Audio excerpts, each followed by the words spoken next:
안녕하세요. 동국대학교 안영찬 교수입니다. 저 안영찬 교수의 2026 비즈니스 클래스에 오신 것을 환영합니다. 이번 특강 주제는 공정하다는 착각입니다.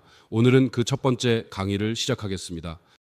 그럼 본격적으로 시작하기에 앞서 오늘 이 강의는 마이클 샌델의 저서 공정하다는 착각을 바탕으로 저 안영찬 교수만의 인사이트를 더하여 구성하였다는 점을 밝힙니다. 오늘은 승자와 패자, 민주주의 위기의 시대, 포퓰리즘 방역의 근원을 탐구해 보겠습니다. 주류 정당들이 포퓰리즘에 대한 불만을 이해하지 못한 이유는 무엇일까요? 외국인 혐오나 경제적 불만만이 아닙니다. 불평등에 더 깊은 문제가 있습니다. 능력주의는 진정으로 공정한가요? 승자의 오만과 패자의 투쟁을 가리는 경우가 많습니다. 기술주의 거버넌스는 왜 실패했을까요? 수십 년간의 시장 주도의 세계화로 인해 정치적 공백이 생겼습니다. 주류 엘리트들은 포퓰리즘 저항을 경제적 불만, 문화적 갈등, 정치적 소외로 해석했습니다. 이들은 대중의 불만을 단순히 경제적 문제로만 보지 않고 문화적 정체성과 정치적 대표성의 결핍으로도 이해했습니다. 이러한 해석은 포퓰리즘의 복잡한 원인을 파악하는 데 중요한 역할을 합니다. 도널드 트럼프의 2016년 선거 승리는 오랜 불만의 표출이었습니다. 세계화는 엘리트를 선호했고 많은 사람들이 무력감을 느꼈습니다. 이번 선거는 경제적, 문화적으로 소외된 사람들의 불만을 인식하지 못한 기술주의 정치에 대한 반발을 부각시켰습니다. 트럼프의 당선은 40년에 걸친 불평등 심화, 기술주의 정치의 단절, 노동자들의 사회적 쇠퇴 등의 영향을 받았습니다. 감정적 요인으로는 엘리트에 대한 반감, 무시감, 정당한 불만 등이 있었습니다. 정치적으로는 포퓰리즘 후보 지지, 주류 정당의 거부, 엘리트 반대 투표로 이어졌습니다. 핵심 질문은 트럼프 지지자들의 불만이 정당한지 잘못된 방향인지 주류 정당들이 왜 이러한 분노를 예측하지 못했는지입니다. 지지자들은 엘리트들이 노동자 계급을 무시하고 피해를 세계화했다고 주장하는 반면 반대자들은 포퓰리즘이 문제를 지나치게 단순화하고 외국인 혐오를 조장한다고 주장합니다. 영국에서 브렉시트가 승리한 것은 트럼프의 당선과 마찬가지로 세계화에 대한 불만을 반영한 것입니다. 이번 국민투표에서는 학위 소지자가 아닌 사람들 사이에서 브렉시트에 대한 압도적인 지지를 보였고 상당수의 학위 소지자가 브렉시트에 반대하는 것으로 나타났습니다. 이는 유럽 통합에 대한 관점의 차이를 강조하는 것입니다. 브렉시트 투표에서 교육 수준에 따른 패턴이 두드러졌습니다. 비대졸자는 트럼프를 지지하며 3분의 2가 압승을 보였습니다. 반면 클린턴은 고등교육 이수자 사이에서 지지를 받았습니다. 이는 미국과 영국 정치의 깊은 균열을 보여줍니다. 유럽에서는 중도 좌파 정당의 분열이 분명합니다. 독일 사회민주당은 2017년 선거에서 지지율이 급락했습니다. 이탈리아 민주당은 20% 이상 하락했습니다. 프랑스에서는 2017년 대통령 선거 1차 투표에서 사회당 후보가 약 6%에 불과했습니다. 포퓰리즘의 부상은 종종 엘리트 거버넌스에 반작용하여 진보 좌파와 중도 좌파 정당에 큰 영향을 미칩니다. 중도 좌파 정당들은 시장 중심적 사고와 가치를 수용하며 의미를 상실했습니다. 이는 세계화 프로젝트와 포퓰리즘 반격에 큰 영향을 미쳤습니다. 노동자와 중산층 유권자 대신 전문 직업인들에 의해 지지 기반이 변화했습니다. 자본주의를 길들이고 경제 권력을 민주적으로 제어한다는 원래의 사명에서 이탈했습니다. 경제 진단의 한계는 세계화와 빈부격 격차만으로 설명할 수 없습니다. 노동계급의 분노는 빠른 시대 변화와 방향 상실의 결과입니다. 그들의 분노는 잘못된 대상을 겨냥하고 있으며 이는 노동의 존엄성을 훼손하고 많은 이들을 무력하게 만듭니다. 첫 번째 진단은 엘리트에 대한 포퓰리즘의 분노가 인종적, 민족적, 성적 다양성의 증가에 대한 반동으로 봅니다. 백인 남성 노동계급 유권자들은 자신들이 소수자로 밀려나는 일에 두려움을 느끼며 정치적 올바름의 요구가 그들을 압박한다고 느낍니다. 기술 변화로 평생 직업의 개념이 사라졌습니다. 혁신과 유연성, 평생 학습이 중요해졌습니다. 노동자들은 일자리 감소와 로봇 대체로 불안정한 상황에 처해 있습니다. 이들은 사회적, 문화적 지위 하락을 경험하며 분노의 대상이 잘못 설정된 경우가 많습니다. 1980년대 레이건 대처 시대는 정부가 문제이고 시장이 해결책이다를 강조하며 시장 중심의 정책으로 전환하는 시기였습니다. 이러한 이념은 글로벌 시장과 규제 접근 방식에 영향을 미치는 후속 경제 변화의 토대를 마련했습니다. 클린턴 시대에는 빌 클린턴, 토니 블레어, 게르하르트 슈르에더와 같은 중도 정치인들이 금융 규제 완화를 수용했습니다. 이들은 레이건 시대에 확립된 핵심 원칙에 도전하지 않고 시장의 날카로운 경계를 완화했습니다. 시장 메커니즘은 공공 목표를 달성하기 위한 주요 수단으로 여겨졌습니다. 클린턴 행정부는 1990년대에 공화당과 협력하여 세계무역협정을 추진하고 금융산업 규제를 완화했습니다. 이러한 정책의 혜택은 대부분 최상위층에 돌아갔으며 민주당은 불평등 심화와 금융권 정치 강화에 대해 별다른 대응을 하지 않았습니다. 자본주의를 길들이고 경제 권력을 민주적으로 제어하려는 원래의 사명은 상실되었습니다. 2008년 오바마는 진보적 담론을 강조하며 변혁적 변화를 약속했습니다.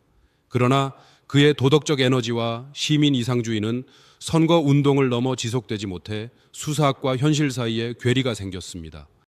금융위기 당시 오바마 행정부의 초기 결정에는 금융규제 완화를 지지했던 경제자문가를 임명하는 것이 포함되었습니다.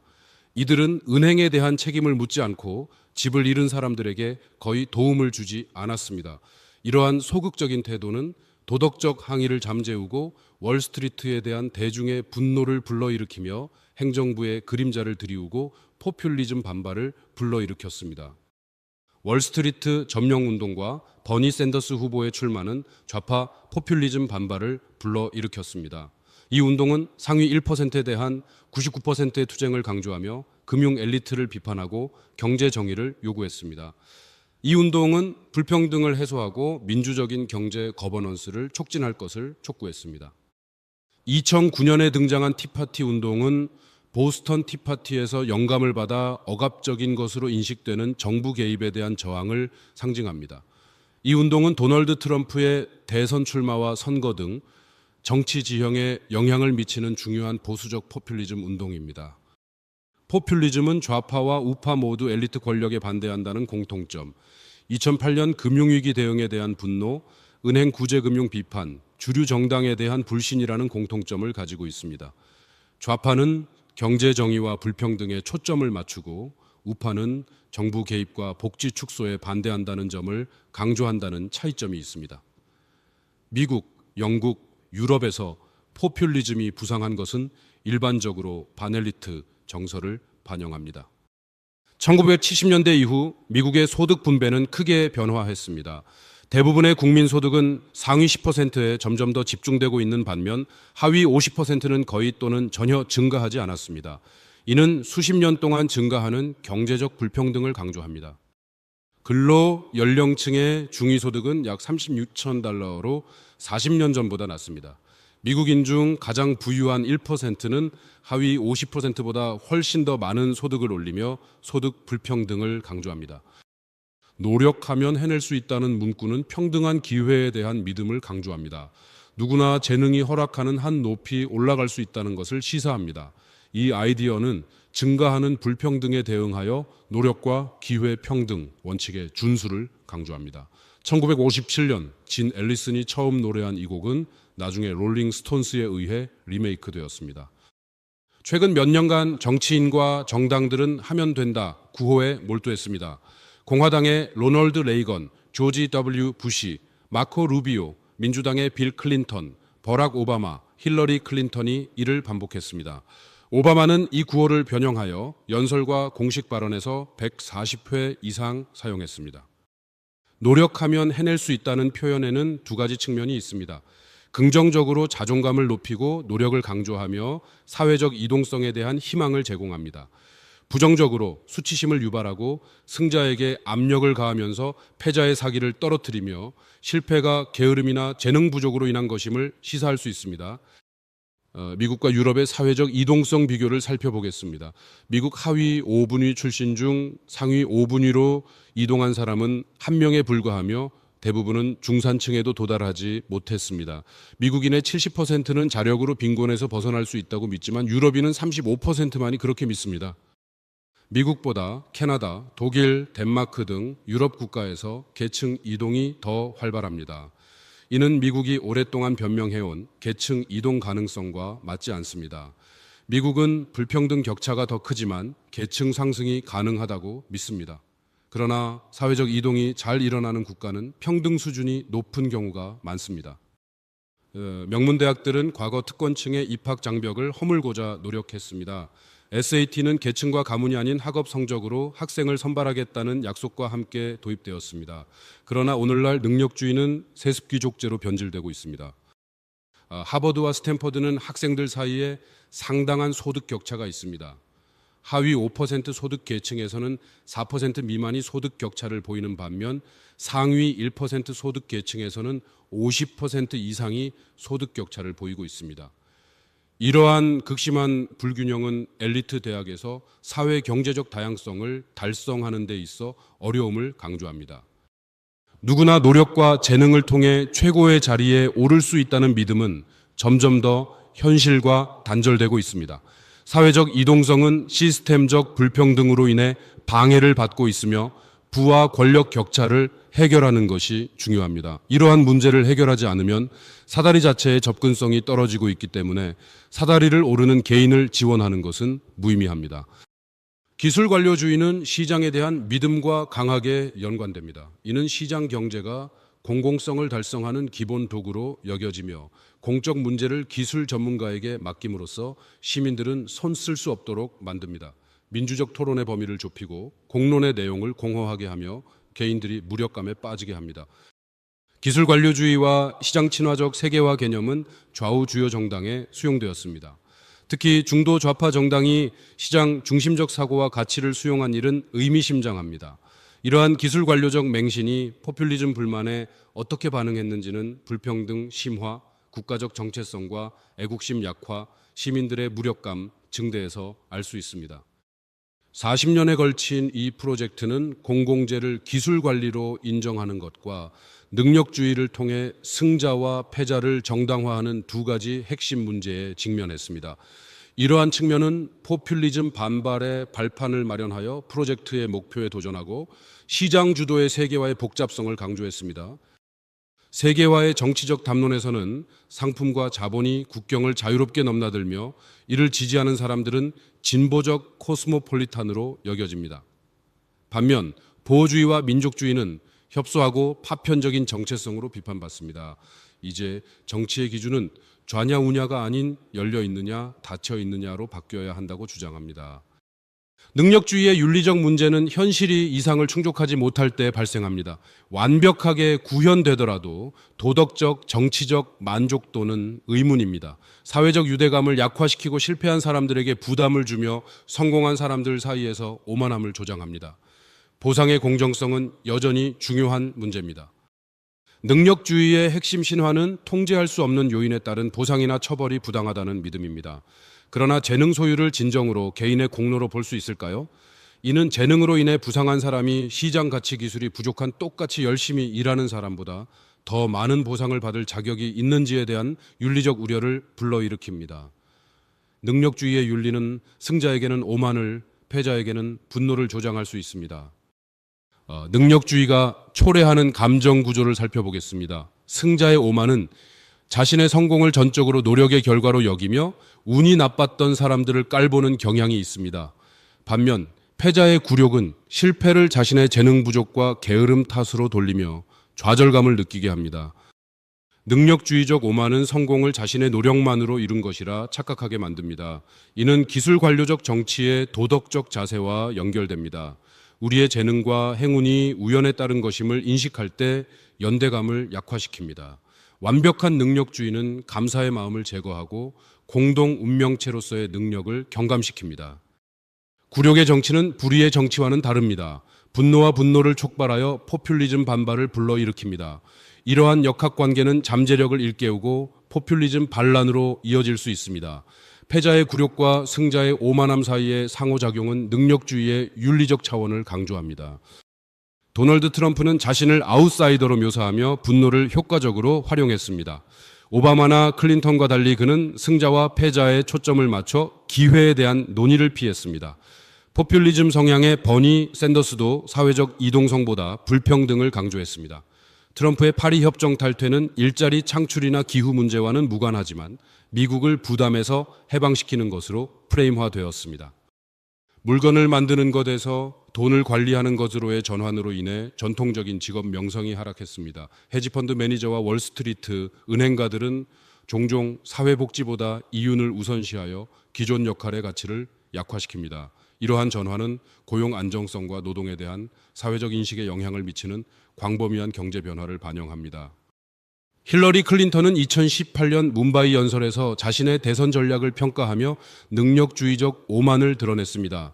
그녀는 미국 국내 총생산의 3분의 1을 생산하는 지역에서 승리했다고 강조했습니다. 트럼프에 대해서는 흑인의 권리를 못마땅해 하고 여성들이 일터에 나가는 것을 좋아하지 않는 고장들에서 이겼다고 언급했습니다. 민주당은 과거 농민과 노동자의 편에 섰습니다. 그러나 현재는 전문 직업인과 고학력자의 정당으로 변화했습니다. 이러한 변화는 능력주의 시대에 적응한 결과로 민주당 대선 후보는 미국의 부자와 고학력자들의 지지를 자랑스럽게 여깁니다. 전통적 능력주의는 도덕적, 시민적 미덕을 포함한 통치에 적합한 능력을 강조합니다. 기술관료적 능력주의는 현대의 능력주의로 능력과 도덕 판단의 끈을 끊고 공동선은 국내 총생산으로 환산 가능한 것으로 봅니다. 개인의 가치는 경제적 가치와 동일시되며 능력은 기술관료적 전문성으로 정의됩니다. 경제학자들의 역할이 점점 커지고 있습니다. 시장 메커니즘이 공동선을 정의하고 달성하는 데 더 많이 적용되고 있습니다. 그러나 도덕적 질문은 소외되고 있으며 정치 논쟁에서 중요한 도덕적, 시민적 문제들이 간과되고 있습니다. 윤리적 문제를 해결하는 것은 매우 중요합니다. 증가하는 불평등을 어떻게 해결할 수 있을까요? 국가 문제에서 어떤 도덕적 측면을 고려해야 할까요? 일의 존엄성은 어떻게 결정되나요? 시민으로서 서로를 위해 무엇을 해야 할까요? 역량과 공공재를 윤리와 무관한 것으로 보는 것은 여러 가지 면에서 민주주의를 약화시킵니다. 1940년부터 1980년까지 제2차 세계대전 승리, 유럽과 일본의 재건, 복지국가 강화, 인종차별 철폐, 경제성장 등 모든 것이 이로운 성과를 거두었습니다. 1980년부터 2020년까지 임금 정체, 소득 불평등, 이라크와 아프가니스탄 전쟁 장기화, 금융위기, 인프라 쇠퇴, 유권자 탄압 문제 등의 문제가 발생했습니다. 게리맨더링은 1812년 엘브리지 게리가 매사추세츠 주 선거구를 재조정하여 자신의 정당을 지지하면서 시작되었습니다. 이 관행은 특정 정당에 이익을 주기 위해 선거 경계를 조작하는 것을 포함합니다. 이는 단순한 기술적 기술이 아니라 거버넌스와 민간 프로젝트 모두에 영향을 미칩니다. GDP 중심주의는 경제적 차원에서만 공적 담론을 풀어내며 소비자 선호 만족 위주의 일에 비해 별 관심을 얻지 못합니다. 이로 인해 공적 담론은 점점 더 협소해지고 협소한 정치 언어는 관리 위주의 기술 관료적 이야기 수준에 머물러 있습니다. 정책 결정의 장소가 이동하고 있습니다. 중요한 정책 결정은 대중의 눈과 손이 닿지 않는 곳에서 이루어지고 있습니다. 행정기관은 산업 분야에 휘둘리고 중앙은행은 독립적 통화 정책을 결정합니다. 주식시장은 자본의 논리가 지배하며 기업 로비스트들은 선출직 관료들에게 큰 영향을 미칩니다. 기술관료적 능력주의는 사회적 인정의 의미를 왜곡합니다. 자격증이나 전문 직업인으로 인정받는 사람들의 명예는 높아지지만 대부분의 노동자는 사회적 지위와 명망이 추락하여 과소평가됩니다. 이는 오늘날 정치 양상과 맞물려 분노와 양극화를 초래합니다. 60년 전 영국의 사회학자 마이클 영은 능력주의의 부상이 환멸과 분노로 이어질 것이라고 예측했습니다. 그는 1958년 저서 능력주의의 부상에서 계급 장벽을 극복하고 능력만으로 성공을 거두는 것이 진정으로 모두에게 공정한 기회를 만들어낼 수 있는지 의문을 제기했습니다.